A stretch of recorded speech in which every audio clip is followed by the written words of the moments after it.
Esselamu Aleyküm bizi izleyenler ve hürmetli hemkarlarım. Növbəti bir pult videosu ile karşınızdayıq. Bugün sizə Borg kondisionerinin pultunun istifadə qaydasını görkəzəcəyik. Bu onun on-off düyməsidir. Bunun köməyi ilə kondisioneri yandırıb söndürə bilirik. Kondisionerin rejimlərinin dəyişdirilməsi üçün mod düyməsindən istifadə edilir və bu kondisionerdə 4 mod var. Biz hər dəfə bu düyməni basdıqda bir sonraki rejimə keçirik. Hal-hazırda soyutma rejimindədir. Bu isitmə rejimidir, qurutma, fan.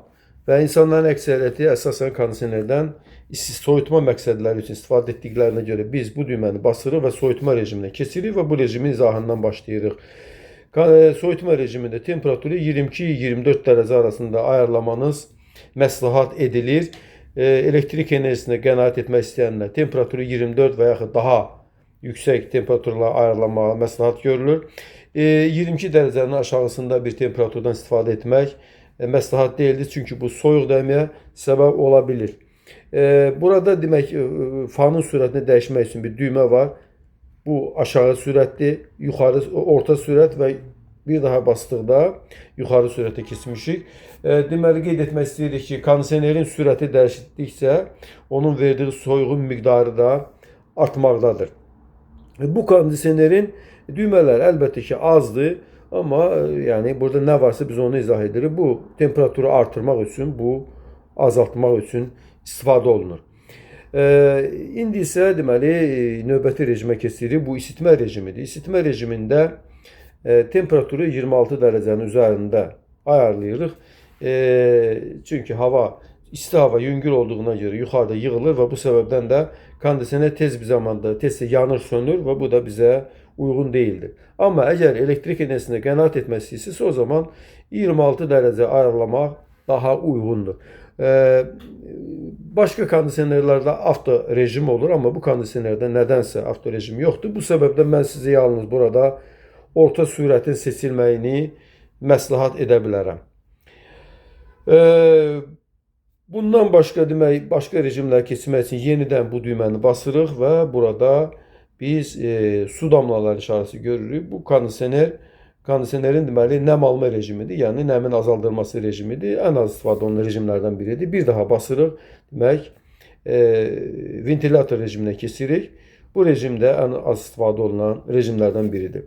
İndi yenidən demək basırıq və soyutma rejiminə qayıdırıq və digər düymələri izah edək. Bu demək swing düyməsidir. Bunun köməyi ilə burada gördüyünüz kimi jalüzlərin istiqamətini dəyişmək olar və yaxud onların aşağı yuxarı olan hərəkətini təmin etmək mümkündür. Burada bir C və F düyməsini görürsünüz. Bu nədir? Ölkələrin əksəriyyətində Celsius şkalasından istifadə olunur. Yəni bizim Azərbaycanda istifadə edilmiş şkala 0 dərəcədə su donur və normal atmosfer təzyiqində 100 dərəcədə qaynayır. Həmin bu şkala Celsius şkalası adlanır. Bir də Amerika qitəsində və digər bəzi ölkələrdə Fahrenheit temperatur şkalası sisteminə istifadə olunur. Bundan ondan buna keçmək üçün bu düymə basılır. Gördüyünüz kimi indi burada 77 F, yəni 77 dərəcə Fahrenheit göstərdi. Dala qayıtmaq üçün həmən düyməni bir daha basırıq. Burada deməli, deyək ki, biz qoymuşuq temperaturu 22 dərəcə. Yəni bu qoyulan temperatur. Amma evdə, yəni pultun qoyulduğu yerdə temperaturu nə qədər olduğunu bilmək üçün ev şəkili olan düyməni basırıq və basan kimi yazılı bu room, yəni otağın temperaturu nə qədərdir. Bir daha basırıq, yəni indi bir qədər sonra əlbəttə ki əvvəlki rejimə qayıdacaq. Burada maraqlı bir deməli rejim var. Bu rejim nədir? Burada deməli bir daha bir düymə var. Bu nədir? Məsələn, soyutma rejimində biz bu düyməni basdıqda 27 dərəcəyə temperaturu çıxarır. Yəni bununla o demək istəyir ki, yəni 27 dərəcəyə qoyanda kondisioner daha az soyudacaq və bu daha uyğundur. Əslində isə biz bilirik ki, yəni bu havanın temperaturundan asılıdır, amma normal insanlar Azərbaycanda 23-24 dərəcəni seçirlər. Bu temperatur bizi qane etmir. Və yaxud isitmə rejiminə keçək. İsitmə rejiminə keçəndə, məsələn, burada deyək ki, biz temperaturu 30 dərəcəyə qoymuşuq. Amma bu düymə basıldıqda biz görürük ki, isitmə rejimində dərhal 23 dərəcə seçilmiş olur. Biz bu düymənin istifadəsini biz məqsədə uyğun saymırıq. Bundan başqa burada deməli timer düyməsi var. Bu düymə basıldıqda ya burada off görünür. Yəni biz kondisioneri işə salmışıq və istəyirik ki, bir qədər sonra kondisionerimiz demək sönsün. Məsələn, deyək ki, 5 saat sonra kondisionerimizin sönməsini istəyiriksə basırıq.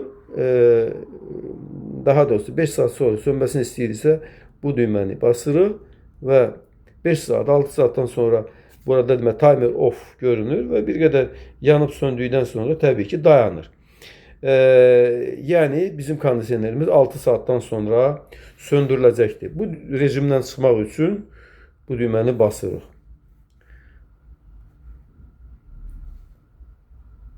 Ya da sadəcə yandırıb söndürürük.